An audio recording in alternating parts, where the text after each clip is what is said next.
নাড়ু বা লাড্ডু সে তো বিভিন্ন ধরনের হয়, কিন্তু আজকে আমি তোমাদের সামনে যে রেসিপিটা তুলে ধরছি সেটা হচ্ছে অতি প্রাচীন একটা রেসিপি।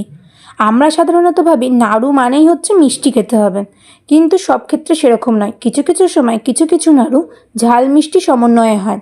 যেমন ধরো এই চালের গুঁড়োর নাড়ুটা। তো কীভাবে বানাবে চালের গুঁড়োর এই নাড়ু? এই চালের গুঁড়োর নাড়ু বানানোর জন্য আমাদের প্রধান উপকরণ লাগবে চাল। আমরা যে চালের ভাত রেগুলার খাই সেই চালই আমি নিয়ে নিয়েছি 1 কাপ পরিমাণ। এবার এই চালটাকে খুব ভালোভাবে পরিষ্কার করে ধুয়ে নিয়ে 5 মিনিটের জন্য জলটা ঝরিয়ে রেখে দেবো। এবার এই হালকা ভেজা ভেজা চালেই আমরা মেশাবো একদম সামান্য পরিমাণে নুন। তারপরে চালটার মধ্যে নুনটাকে খুব ভালোভাবে মাখিয়ে আরও 5 থেকে 10 মিনিট রেখে দেবো। গ্যাসের ওপর একটা পাত্র বসিয়ে সেই পাত্রটাকে গরম করে তার মধ্যে মিনিমাম 10 মিনিট আগে থেকে নুন মাখিয়ে রাখা চালটা আমরা দিয়ে দেবো। গ্যাসের জোর মিডিয়াম থেকে হাই ফ্লেমে রেখে কনস্ট্যান্টলি নাড়াচাড়া করে এবার চালটাকে আমাদের হালকা ভেজে নিতে হবে।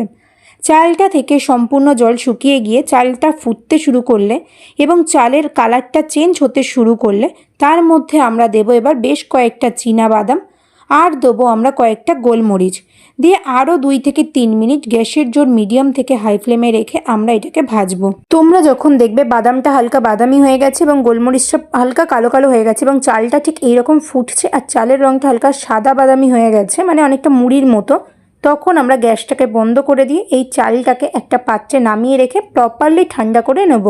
ভেজে রাখা চালটা প্রপারলি ঠান্ডা হয়ে গেলে সেটাকে মিক্সিং জারে দিয়ে ওই 90% মতো আমরা গুঁড়ো করে নেব। খুব বেশি মিহি গুঁড়ো না হলেও কোনো সমস্যা নেই। গ্যাসের ওপর একটি পাত্র রেখে সেই পাত্রটিকে গরম করে নিতে হবে। তারপর গ্যাসের জোর একদম লো ফ্লেমে দিয়ে তার মধ্যে আমরা দিয়ে দেব আখের গুড়, মোটামুটি ওই 4 থেকে 5 চামচ মতো। তারপরে গ্যাসের জোর আস্তে রেখে নাড়াচাড়া করে এই আখের গুড়টাকে ভালোভাবে গলিয়ে নিতে হবে।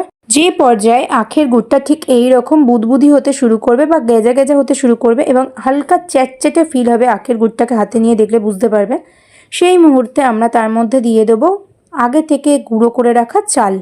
তারপর আবারও গ্যাসের জোর আস্তে দিয়ে কনস্ট্যান্টলি 4 থেকে 5 মিনিট মতো নাড়াচাড়া করতে হবে। যখন দেখবে পুরো গুড়ের সাথে চালের গুঁড়োটা মিশে গেছে আর এই রকম কড়া থেকে উঠে আসছে, তখন তার মধ্যে দেব ঘি অল্প পরিমাণে।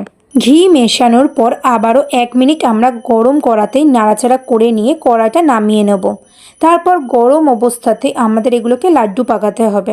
সেই জন্য প্রথমে আমি হাতে মাখিয়ে নিচ্ছি অল্প পরিমাণে ঘি। তোমরা ঘিয়ের বদলে অল্প পরিমাণে সর্ষের তেলও হাতে মাখিয়ে নিতে পারো। তারপর অল্প অল্প করে চালের গুঁড়োর মিশ্রণটা নিয়ে আমরা হাতের সাহায্যে গোল গোল পাকিয়ে লাড্ডু বা নাড়ুর আকারে শেপ দেব। গরম অবস্থাতেই এগুলোকে হাতে নিয়ে লাড্ডু বা নাড়ুর আকারে পাকাতে হবে। ঠান্ডা হয়ে গেলে কিন্তু এগুলো প্রপার শেপ হবে না।